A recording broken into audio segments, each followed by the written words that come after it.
Alors j'ai fait une licence de lettres modernes à la Sorbonne, ensuite j'ai fait un master de lettres, ensuite un master de communication et suite à ça je suis entrée dans le milieu de l'édition pour être éditrice de livres. J'ai d'abord fait l'école du Louvre, je suis diplômée de la licence de l'école du Louvre et après j'ai décidé de me mettre directement au conservatoire des arts et métiers pour avoir un parcours plus professionnalisant. J'ai suivi une formation en école d'ingénieur, puis j'ai travaillé pendant 4 ans en tant que commercial. Et après le Covid, j'ai réfléchi à ce que je voulais faire. Je suis donc revenu au CNAM en master de médiation. Et la suite logique a été de suivre la licence de guide cette année. J'étais journaliste pendant une quinzaine d'années et j'ai eu envie de me reconvertir en tant que guide conférencière pour prendre la parole, arrêter d'écrire et prendre la parole.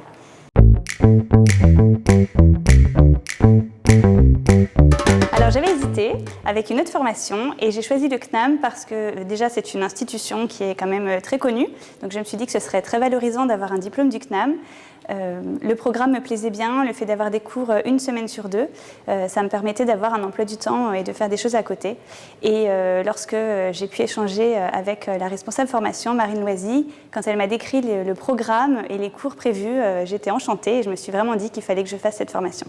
Parce que le CNAM de Paris, je le connaissais via son musée, via le musée des arts et métiers, et je connaissais aussi le sérieux des études. Et quand j'ai pensé à reconversion, j'ai immédiatement pensé au CNAM.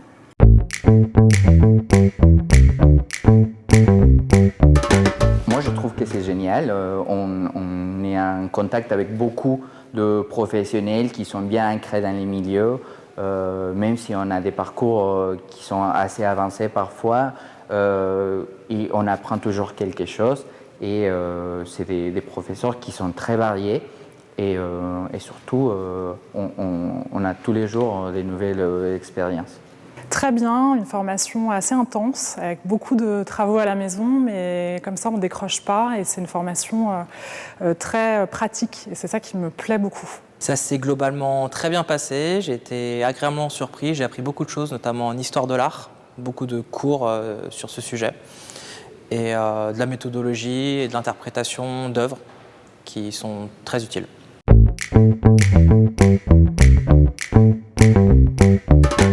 Super enseignant, c'est vrai que les profils sont très complémentaires. Il y a à la fois des profs qui sont guides, des professeurs qui font autre chose. Voilà, ils sont tous plus ou moins implantés de près ou de loin dans le milieu de la communication et du guidage. Donc chacun avait vraiment des conseils, une expérience hyper intéressante à nous relater. Donc on pouvait piocher à droite à gauche. Et puis chaque professeur a sa manière bien de diriger les cours, de transmettre un savoir. Donc voilà, il y avait une très bonne équipe enseignante et puis surtout une bienveillance aussi. Ça, c'était important et les profs étaient hyper compréhensifs et sympathiques avec nous. L'équipe enseignante, elle est très variée. On a à la fois des professionnels, c'est ça qui est très enrichissant parce qu'ils nous disent vraiment comment ça se passe sur le terrain, c'est très concret. Et en même temps, on a aussi quelques universitaires qui nous donnent du recul, de l'esprit critique. Donc j'ai bien aimé ce mélange et on a aussi des pontes quand même. On a des conservateurs du patrimoine, on a des guides aussi qui sont étrangers, qui parlent dans plusieurs langues. Donc une équipe enseignante très, très riche.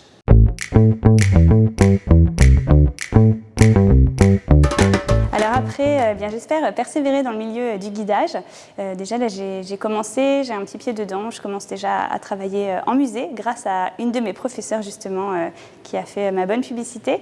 J'espère que le stage aussi sera concluant, on ne sait jamais si j'ai une proposition à la fin et que mon projet tutoré aussi me permettra de me lancer.